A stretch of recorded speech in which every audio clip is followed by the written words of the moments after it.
कहानी के शुरुआत में हमें एक बोट को दिखाया जाता है जो नदी के सहारे धीरे धीरे आगे बढ़ रही है। इस बोट को एक एंडी नाम का आदमी चला रहा है। वो उस बोट में अपनी वाइफ और अपनी छोटी बच्ची के साथ सफर कर रहा है। तभी उसे नदी के किनारे एक फैमिली दिखाई देती है। एंडी उन्हें हाथ हिलाता है, लेकिन वहाँ पर जो आदमी होता है वो उन्हें गन दिखाता है क्योंकि वो नहीं चाहता कि एंडी उनकी तरफ पहुँचे। दरअसल ये दुनिया हमारी दुनिया जैसी नहीं है, बल्कि अब दुनिया पूरी तरह से बदल चुकी है, जहाँ पर एक ऐसा वायरस फैल गया है जो इंसान के दिमाग पर असर करता है। इंसान 48 घंटों में पूरी तरह से हैवान बन जाता है, यानी कि वो ज़ॉम्बी बन जाता है। एंडी अपनी फैमिली के साथ आगे बढ़ जाता है। एंडी की वाइफ को बहुत ही परेशानी होती है कि इनके खाने की सप्लाई धीरे धीरे खत्म हो रही है। एंडी अपनी वाइफ को यकीन दिलाता है कि सब कुछ ठीक हो जाएगा। तभी एंडी को पानी में एक टूटी हुई बोट दिखाई देती है। वो उसके अंदर जाता है जहाँ पर उन्हें खाने पीने का सामान भी मिलता है, और वहाँ पर जो कैबिन होती है, एंडी को एहसास होता है कि उसके अंदर कोई है, और इससे पहले कि उस कैबिन से कोई बाहर आए, एंडी वहाँ से खाने पीने का सामान लेकर चला जाता है, जहाँ पर उनकी वाइफ खाने पीने का सामान देखकर बहुत ही खुश हो जाती है। एंडी कहता है कि हमारे पास अब 2-3 मेनू का सामान आ चुका है, लेकिन एंडी की वाइफ चाहती है कि वो और भी जरूरत का सामान लेकर आए। इसीलिए वो एंडी को बिना बताए उस बोट की तरफ आती है और वो बोट के अंदर जाती है, और वो वहाँ से सामान लेकर जा रही थी। तभी कोई चीज उसे बोट की तरफ खींच लेती है। इसके बाद एंडी अपनी वाइफ को अपनी हाउस बोट में देखता है। वो देखता है कि उसका पैर पूरी तरह से जख्मी है। ये देखकर वो बहुत ही घबरा जाता है। एंडी की वाइफ चाहती है कि वो बोट से उतरकर कहीं चली जाए क्योंकि अब वो भी उस वायरस से इन्फेक्टेड है, लेकिन एंडी ऐसा नहीं चाहता। वो बोलता है कि इस पानी में ऐसे कई जीव है जिनके बारे में हम नहीं जानते, हो सकता है कि तुम्हें किसी जीव ने काटा हो। एंडी की वाइफ कहती है कि उनकी उंगलियां थी, यानी कि वो एक ज़ॉम्बी था। इस बात से एंडी को बहुत ही दुख होता है। वो अपनी वाइफ को कहता है कि तुम्हारे पास 48 घंटे हैं, और 48 घंटे गुजरने के बाद मैं तुम्हें डॉक्टर के पास लेकर जाऊंगा। हालांकि एंडी की वाइफ ऐसा नहीं चाहती, लेकिन एंडी किसी भी हालत में अपनी वाइफ को नहीं खोना चाहता। इसीलिए वो अपनी हाउस बोट को वहीं पर छोड़कर और रोड के किनारे पैदल चलना शुरू कर देते हैं। रास्ते में इन्हें बहुत ज्यादा गाड़ियां दिखाई देती है, और उन गाड़ियों में से एक गाड़ी लेकर वो अपनी ट्रेवल की तरफ निकल जाते हैं। लेकिन कुछ ही आगे जाने के बाद एंडी की वाइफ की तबीयत खराब होने लगती है, यानी कि वायरस का असर अब उन पर हो रहा है, और अब वो कुछ ही देर में ज़ॉम्बी बन जाएगी। एंडी की वाइफ चाहती है कि वो उसे गाड़ी से उतार दे ताकि एंडी और उसकी बेटी सेफ रह सकें, लेकिन एंडी ऐसा नहीं चाहता। वो किसी तरह से मना कर उसे गाड़ी में बिठा लेता है। तभी वो आगे बढ़ रहे होते हैं। तभी इनके गाड़ी के सामने एक ज़ॉम्बी आ जाता है, जिस वजह से इनके गाड़ी का पूरा बैलेंस आउट हो जाता है और उनका एक्सीडेंट हो जाता है। और एक्सीडेंट में एंडी की वाइफ के पेट से एक लकड़ी आर पार हो जाती है, यानी कि वो कुछ ही देर में मरने वाली है। यहाँ पर एंडी को भी बहुत चोटें होती है, जिसकी वजह से वो बेहोश हो जाता है। और जब उसे होश आता है तो वो देखता है कि उसकी वाइफ की बॉडी में पूरी तरह से इन्फेक्शन फैल गया था, यानी कि वो पूरी तरह से ज़ॉम्बी बन चुकी है। तब अपनी सारी सेंसेस खोने से पहले उसने दरवाजे पर लिखा होता है कि सेवर, यानी कि उन्होंने अपनी बेटी को और अपनी हस्बैंड को बचाने के लिए ये लिखा है। एंडी अपनी छोटी बेटी को पीछे से उठाने के लिए हाथ बढ़ाता है, और तभी उसकी वाइफ उसके हाथ पे काट लेती है। एंडी किसी तरह से अपनी बेटी को कार से बाहर निकालता है। वो पूरी तरह से टूट चुका है क्योंकि उसने अपनी वाइफ को खो दिया। साथ में 48 घंटे में इनके जिस्म में वो वायरस पूरी तरह से फैलने लगेगा।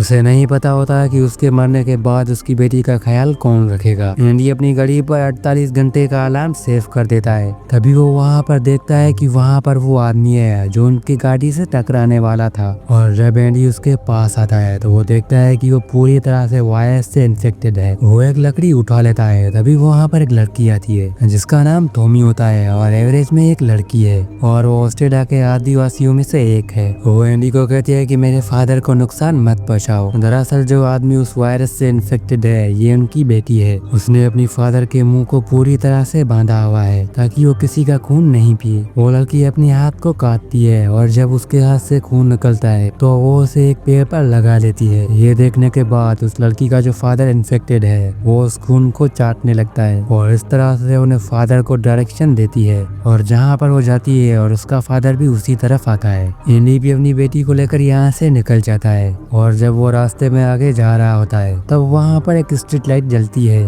और एंडी समझ जाता है कि अंदर कोई ना कोई है। दरअसल ये एक स्कूल होता है। एंडी उस स्कूल के अंदर जाता है जहाँ पर एक लेडी होती है। वो एंडी के जख्म पर मरहम लगाती है और एंडी को कहती है कि तुम आज रात यहीं पर रुक सकते हो। एंडी जब यहाँ पर रात गुजारता है तो वो देखता है कि सामने कुछ आदिवासियों ने आग लगा ली। उन्हीं में एक लेडी होती है जो कि थूमी थूमी आवाज लगा रही होती है। थूमी वही बच्ची होती है जो एंडी को मिली थी, जो अपने फादर को जो ज़ॉम्बी बन चुके हैं और उसे अपने साथ ले गई थी और ये लेडी उसी की मॉम है। वहीं हमें थूमी को दिखाया जाता है जिसने अपने फादर को एक जगह पर छुपा कर रखा है, क्योंकि वो जानती है कि अगर किसी ने इसके फादर को देख लिया तो वो लोग उन्हें मार देंगे, क्योंकि यहाँ पर जो आदिवासी होते हैं वो वायरस से इन्फेक्टेड लोग और ज़ॉम्बियों को मार रहे हैं। थूमी अपने फादर से बहुत ही प्यार करती है और वो चाहती है कि वो जिसी भी हालत में है लेकिन वो सिर्फ जिंदा रहे। वहीं हमें एंडी को दिखाया जाता है जो यहाँ से निकल रहा होता है। दरअसल वो यहाँ पर ज्यादा देर नहीं रुक सकता क्योंकि वो जल्दी इस वायरस से इन्फेक्टेड हो जाएगा और ना ही वो अपनी बेटी को उस लेडी के पास छोड़ना चाहता है क्योंकि उसकी तबीयत खराब है, जिसकी वजह से जल्दी उसकी मौत हो जाएगी। एंडी को जाने से पहले वो एक फोटो दिखाती है जिसमें टॉमी और उसके फादर की फोटो होती है। वो एंडी को कहती है कि टॉमी अपने फादर से बहुत ही प्यार करती है और अगर तुम अपनी बेटी को दूसरा चांस देना चाहते हो तो तुम टॉमी को ढूंढकर अपनी बेटी उसे सौंप दो। एंडी यहाँ से निकल जाता है और जब वो आगे जा रहा होता है तो उन्हें एक गाड़ी दिखाई देती है और इससे पहले कि वो उस गाड़ी में बैठता तभी एक आदमी उस पर गोली चला लेता है। वो देखता है कि वहाँ पर एक आदमी लेटा हुआ था। दरअसल वो गोली उसने उस पर नहीं चलाई थी, उसके पीछे एक ज़ॉम्बी था, उस पर उन्होंने गोली चलाई थी। वो एंडी को कहता है कि गोली की आवाज सुनकर यहाँ पर बहुत सारे इन्फेक्टेड लोग आ जाएंगे, इसीलिए वो कहता है कि तुम्हें मुझे यहाँ से निकालना होगा। दरअसल वो एक बड़े सिलेंडर के नीचे फंसा हुआ होता है। एंडी उस सिलेंडर को गाड़ी से खींचकर हटा लेता है और उसके बाद ये दोनों के दोनों यहाँ से निकल जाते हैं। वो आदमी एंडी को अपने घर लेकर आता है जहाँ पर उनकी वाइफ भी होती है। ये घर पूरी तरह से ज़ॉम्बियों और इन्फेक्टेड लोगों से दूर है। इसके बाद वो आदमी जिसका नाम वेक है वो एंडी को अपने साथ एक जगह पर ले जाता है जहाँ पर एंडी देखता है कि बहुत सारे वायरस से इन्फेक्टेड लोग एक केज के चारों तरफ होते हैं। विक कहता है कि हमें इन्हें मारना है। अब एंडी और विक उन ज़ॉम्बियों को मारने लगते हैं। वो एक एक करके उन सभी ज़ॉम्बियों को मार देते हैं और जब वो उस पिंजरे के पास आता है तो देखता है कि वहाँ पर थोमी होती है। एंडी विक से पूछता है कि तुमने इस लड़की को क्यों कैद किया है, ये क्या हो रहा है। विक कहता है कि बिना चारे हम मछली नहीं पकड़ सकते। दरअसल वो इन्फेक्टेड लोगों को मारकर उनके पास जो भी वेल्यूएबल चीजें होती है वो उन्हें अपने साथ लेता है ताकि जब दुनिया पूरी तरह से नॉर्मल हो जाए तो उसे किसी चीज की भी कमी ना हो। लेकिन एंडी को ये देखकर बहुत ही बुरा लगता है। विक एंडी को कहता है कि तुम इस लड़की के बारे में मत सोचो, तुम अपनी बेटी के बारे में सोचो। एंडी देखता है कि विक ने एक और भी बुरे आदमी को कैदी बना लिया है। इसके बाद ये दोनों के दोनों घर वापस आ जाते हैं। रात को एंडी अपनी बेटी को छोड़कर घर से बाहर आता है क्योंकि वो अपनी जान लेना चाहता है। लेकिन तभी वहाँ पर विक की वाइफ आ जाती है। वो उसे कहती है कि तुम ऐसा मत करना, तुम्हें लगता है कि तुम्हारी बेटी यहाँ पर सेफ है, लेकिन ऐसा नहीं है। वो मेरा हस्बैंड नहीं है, बल्कि उसने मेरे हस्बैंड को मारा था और अगर तुम अपनी बेटी को सेफ रखना चाहते हो तो तुम्हें इससे बहुत दूर लेकर जाना होगा। मैं जानती हूँ कि तुम इन्फेक्टेड हो। वो एंडी को कहती है कि तुम्हारे पास कितने घंटे है। एंडी कहता है कि मेरे पास 20 घंटे है और ये भी कहता है कि मैंने नदी के किनारे एक फैमिली को देखा था, मैं तुम्हें वहीं पर लेकर चलता हूँ। लेकिन इससे पहले कि वो यहाँ से उन्हें लेकर जाता और वो एंडी को उसी गेज में बंद कर देता है जिसमें उन्होंने थूमी को किया था। हालांकि थूमी एंडी के आने से पहले बहुत ही डरी हुई थी, पर एंडी उन्हें यकीन दिलाता है कि डरने की कोई भी जरूरत नहीं है, वो उसे नुकसान नहीं पहुँचाएगा। और क्योंकि वो इसलिए भी डर रही होती है क्योंकि वो एक दिन पहले विक के साथ था जिसने टॉमी को यहाँ पर बंद किया है। अब इन्हें किसी भी तरह से यहाँ से निकलना होगा,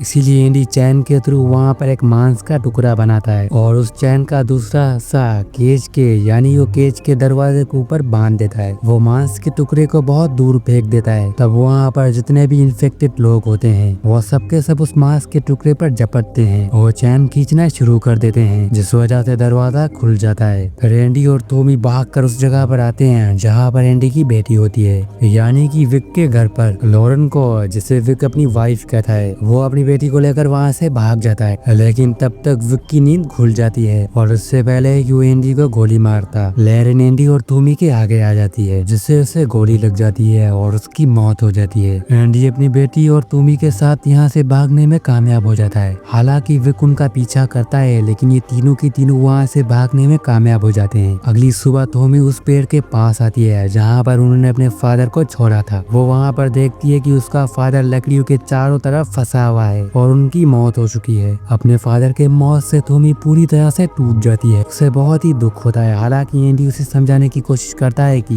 तुम्हारा फादर तो पहले ही मर गया था जब उसके जिस्म में वो वायरस अंदर आया, लेकिन टॉमी उसकी कोई भी बात नहीं सुनना चाहती। एंडी अपनी बेटी को लेकर वहाँ से निकल जाता है और जब वो अपनी घड़ी पर टाइम देखता है तो उन्हें पता चलता है कि उनके पास सिर्फ 9 घंटे हैं और 9 घंटों के अंदर उसे उस फैमिली के पास पहुंचना होगा। लेकिन तभी उन्हें अचानक दौरा पड़ने लगता है और वो वहीं पर ही बेहोश हो जाता है। और जब उसको कुछ देर के बाद होश आता है तो वो देखता है कि उसकी बेटी वहाँ पर नहीं होती, बल्कि टॉमी ने उसे अपनी गोद में उठा लिया होता है। टॉमी अब उसकी बेटी की हिफाजत करना चाहती है और इसीलिए वो उनके साथ उसके सफर पर भी जाती है, यानी कि अब ये नदी की तरफ जा रहे हैं जहाँ पर एक फैमिली है। टॉमी एंडी को जल्दी उस नदी के किनारे पर पहुंचा देती है क्योंकि उसको सारे शॉर्टकट के बारे में पता था। एंडी उस जगह पर आता है जिस जगह पर उन्होंने उस फैमिली को देखा था और वो देखता है कि उस फैमिली का जो लीडर होता है उसके गर्दन पर एक ज़ॉम्बी का कट लगा हुआ था, यानी कि इससे भी एक इन्फेक्टेड आदमी ने काटा हुआ था और जल्दी वो भी इन्फेक्टेड होने वाला है। वो एंडी को गन दिखाता है और कहता है कि इसमें 6 गोलियां हैं, 4 मेरे फैमिली के लिए और अगर तुम चाहो तो 2 तुम्हारे लिए होगी। एंडी उसे ऐसा करने पर मना कर देता है। वो उसे कहता है कि मैं अपनी फैमिली को ऐसी जगह पर नहीं छोड़ सकता जहाँ पर कोई भी सेफ नहीं है। एंडी अपनी बेटी को लेकर आगे निकल जाता है और उसके बाद उन्हें 3 गोलियों की आवाज सुनाई देती है, एक के बाद एक, यानी कि उस आदमी ने अपनी फैमिली को मार दिया और उसके बाद वो अपने आप को भी मार देता है। एंडी उस आदमी की गन उठा लेता है जिसमें अभी भी 2 गोलियां हैं। उसे कुछ भी समझ में नहीं आता कि उन्हें क्या करना चाहिए। फिर हमें टॉमी को दिखाया जाता है जो उसी फैमिली के घर में होती है जिन्होंने अपने आप को मार दिया और जब वो एंडी को बैग दिखाती है तो उसमें एक फोटो होता है। ये वही फोटो होता है जो उस बूढ़ी लेडी ने एंडी को दिखाया था और ये फोटो टॉमी की और उसकी फैमिली की है। ये फोटो देखने के बाद टॉमी का यकीन और भी एंडी पर बढ़ने लगता है। वो एंडी के पास आती है और कहती है कि मैं अपने घर और अपने लोगों के पास जाना चाहती हूँ और तुम भी मेरे पास आना चाहोगे। एंडी हाँ कहता है और वो उन्हें धुआं दिखाती है। वो कहती है कि मेरे लोग वहाँ पर है। ये तीनों की तीनों रेलवे ट्रैक से आगे बढ़ना शुरू हो जाते हैं। तभी ये देखते हैं कि सामने विक होता है। विक ने नहीं देखता और एंडी उन सबको एक गाड़ी में छुपा देता है और वहाँ पर जितने भी ज़ॉम्बी होता है जिनको विक ने बांधा हुआ था और खुद उन्हीं के साथ लाइन में खड़ा हो जाता है। विक एक एक करके उन सभी ज़ॉम्बियों को मार रहा होता है और जब वो एंडी के पास आता है तो एंडी उन्हें गोली मारने की कोशिश करता है। इन दोनों की आपस में हाथापाई हो जाती है और विक वो गन उनसे छीन कर एंडी को गोली मार देता है। इसके बाद वो उस गाड़ी के पास आता है जहाँ पर एंडी और टॉमी की बेटी है। विक टॉमी को उस गाड़ी से नीचे गिरा देता है जिसकी वजह से वो बेहोश हो जाती है। दरअसल एंडी जख्मी होता है और विक उसकी बेटी को अपने गोद में बिठाकर वहाँ पर बैठ जाता है। वो उससे अपनी बेटी मानता है। विक कहता है कि तुमने मेरी लॉरेन को मुझसे छीना था और अब मैं तुम्हारी बेटी को तुमसे छीन लूंगा। एंडी कहता है कि लॉरेन तुम्हारी कभी थी ही नहीं। इस बात से उसे एहसास होता है कि कहीं ना कहीं वो सच बोल रहा है, इसीलिए वो एंडी को उसकी बेटी वापस कर देता है। इसके बाद टॉमी एंडी और उसकी बेटी आगे बढ़ना शुरू कर देते हैं, पर टॉमी को आगे बढ़ने में और आगे चलने में बहुत ही तकलीफ हो रही थी क्योंकि उसके सर पर चोट लगी हुई होती है जहाँ से खून बह रहा होता है। एंडी कहता है कि अगर तुम बेहोश हो गई तो हम अपनी मंजिल पर नहीं पहुँच सकते, इसीलिए वो उसे मोटिवेट करता है और ये धीरे धीरे आगे बढ़ना शुरू कर देते हैं। यहाँ पर एंडी को एक बार फिर से दौरा पड़ने लगता है, पर वो जब अपनी बेटी की आवाज सुनता है तो वो एक बार फिर से होश में आ जाता है। पर एंडी इसके बाद ज्यादा दूर तक नहीं चल पाता। वो घुटनों के पल जमीन पर गिर जाता है। वो टॉमी को कहता है कि तुम्हें वादा करना होगा कि तुम हमेशा मेरी बेटी का ध्यान रखोगी। टॉमी कहती है कि मैं वादा करती हूँ। अब एंडी को लगता है कि उसका आखिरी वक्त आ गया है और उससे अपनी बेटी को अलविदा कहना होगा। वो अपनी बेटी को माथे पर चूमता है और टॉमी से एक बॉक्स मांगता है जिसमें हाथों को बांधने वाला एक फंदा होता है। फिर हमें वो सीन दिखाया जाता है जहाँ से धुआं उठ रहा था और उसके आदिवासी कबीले वाले उन ज़ॉम्बियों को मार रहे हैं और यहाँ पर ये धुआं इसलिए उठ रहा होता है कि ये सब उन्हें जला रहे हैं। और तभी धुएं को चीरता हुआ एंडी बाहर निकलता है जिसके पीठ पर उसकी बेटी और टॉमी दोनों होती हैं। वो उन दोनों को अपने पीठ पर लटका के आगे लेकर आता है। दरअसल एंडी ने टॉमी को एक लकड़ी का टुकड़ा दिया होता है जिस पर मांस बधा हुआ होता है। वो जानता है कि ज़ॉम्बी उस मांस से अट्रैक्ट होते हैं और टॉमी जिस भी तरफ उस मांस को डायरेक्शन देती है तो एंडी भी उसी तरफ आने लगता है और इस तरह ये तीनों की तीनों कबीले पर यानी कि सेफ जगह पर पहुंच गई हैं। टॉमी ने एंडी का हाथ पकड़ा हुआ होता है, हालांकि वो पूरी तरह से ज़ॉम्बी बन चुका है। दरअसल एंडी ने अपने मुंह में कुछ डाल दिया था, वो इसलिए कि वो चाहकर भी किसी को नहीं काट पाए। यहाँ पर कबीले वालों को एंडी को मारना होगा। वो उसे भाले से मार देते हैं। टॉमी और उसकी माँ उसकी बेटी को अपनाने लगती है। इसके साथ इस मूवी का यहीं पर ही एंड होता है। मैं उम्मीद करता हूँ कि वीडियो आपको पसंद आया होगा। अगर पसंद आया होगा तो मेरे चैनल को सब्सक्राइब और वीडियो को लाइक कर देना।